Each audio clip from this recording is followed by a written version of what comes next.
وزیر اعظم شہباز شریف کا وفاقی کابینہ اور اتحادی پارلیمنٹیرین سے خطاب، کہتے ہیں تہران میں اسرائیلی حملے میں حماس کے سربراہ اسماعیل ہنیہ کی شہادت قابل مذمت ہے، تاریخ میں ایسے واقعات کی مثال نہیں ملتی۔ حماس کے شہید رہنما اسماعیل ہنیہ کی نماز جنازہ تہران میں ادا کر دی گئی۔ نماز جنازہ ایرانی سپریم لیڈر آیت اللہ خامنائی نے پڑھائی۔ اسرائیل ہنیہ کی تدفین کا دوحہ میں ہوگی۔ حزب اللہ کے سیکریٹری جنرل حسن نصر اللہ نے تمام لوگوں کو اسماعیل ہنیہ شہید کی شہادت کی تعزیت اور مبارکباد بھی پیش کی۔ شہید اسماعیل ہنیہ کی بیٹی خولہ نے کہا ہے کہ میرا پہلا پیغام ان لعنتی صہیونیوں کے لیے ہے جو یہ سوچتے ہیں کہ وہ میرے والد کے قتل سے راحت اور سکون حاصل کریں گے۔ میں قسم کھا کر کہتی ہوں والد کا خون صہیونیوں کے لیے لعنت میں بدل جائے گا اور قیامت تک یہ ان کی لپیٹ میں رہیں گے۔ میرے والد کا خون فتح سے ہمکنار ہوگا اور اس پاک و پاکیزہ سرزمین میں بہنے والے خون کے بہاؤ کو روک دے گا۔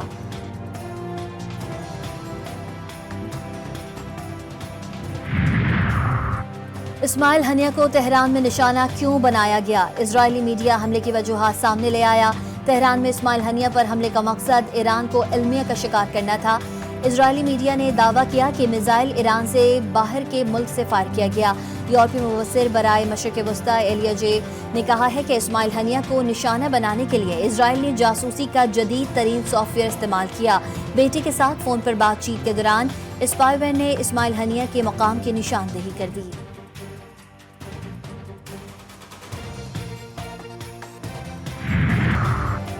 ود ہولڈنگ ٹیکس کے خلاف ہول سیلرز کا احتجاج، ملک بھر کی اناج منڈیاں آج دوسرے روز بھی بند۔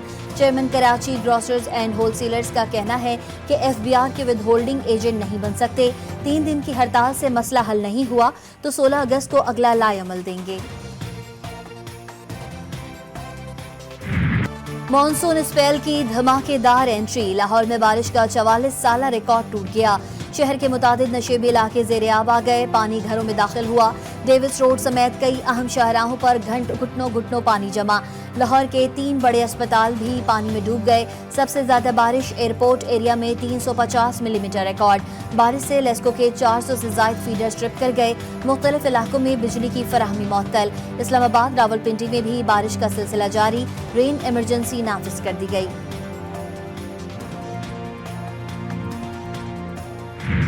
بادل کھل کر برس پڑے، کراچی میں گلشن اقبال، صدر، ایم اے جناح روڈ، گرو مندر سمیت مختلف علاقوں میں کہیں ہلکی اور کہیں تیز بارش سے جل تھل ایک ہو گیا۔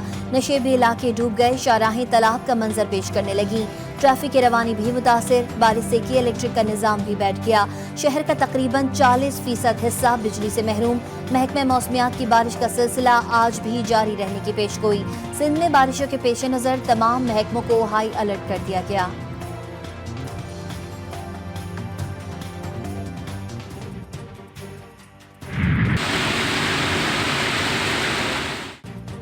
ملک بھر میں مانسون بارشیں جاری، ساہیوال، شکرگڑھ، شیخوپورہ، جھنگ، 18 ہزاری، پیر محل، کمالیہ، قصور، ننکانہ صاحب، وزیر آباد، کھاریاں، گجرات، منڈی بہاؤدین ڈنگا میں بادل کھل کر برسے۔ دادو، لاڑکانہ، سکھر، نوشہر و فیروز میں ہلکی بوندا باندی سے موسم خوشگوار ہو گیا۔ شیخوپورہ میں بارش کے باعث مکان کی چھت گر گئی، حادثے میں 3 افراد زخمی ہو گئے۔ آج سے 6 اگست تک ملک کے بیشتر علاقوں میں گرج چمک کے ساتھ بارش کا امکان۔ طوفانی بارشوں سے مری، گلیات، مانسیرہ، کوہستان، چترال، دیر اور شانگلہ میں طغیانی کا خدشہ۔ نیشنل ڈیزاسٹر مینجمنٹ اتھارٹی نے ہائی الرٹ جاری کر دیا۔ مانسیرہ کی وادی کاغان میں مہانڈری کے مقام پر رابطہ پل تاحال تعمیر نہ ہو سکا۔ وادی کاغان کا شہر سے زمینی رابطہ 3 دن سے منقطع ہے۔ خراب موسم کے باعث عارضی پل لگانے میں مشکلات کا سامنا۔ وادی میں سیاحت کی غرض سے آئے سیاح پھنس گئے۔ غیر ملکی دباؤ یا کوئی اور معاملہ، دفتر خارجہ پاکستان نے حماس کے سربراہ اسماعیل ہنیہ کی شہادت پر جاری کردہ مذمتی بیان بدل دیا۔ دفتر خارجہ کی جانب سے جاری کردہ پریس ریلیز نمبر 140 میں واضح طور پر اسرائیل کا نام لیا گیا تھا۔ بعد ازاں دفتر خارجہ کی جانب سے ترمیم شدہ پریس ریلیز میں سے اسرائیل کا نام حذف کر دیا گیا۔ اور ملک بھر میں بارش، لاہور میں موسلادھار بارش سے 44 سالہ ریکارڈ ٹوٹ گیا۔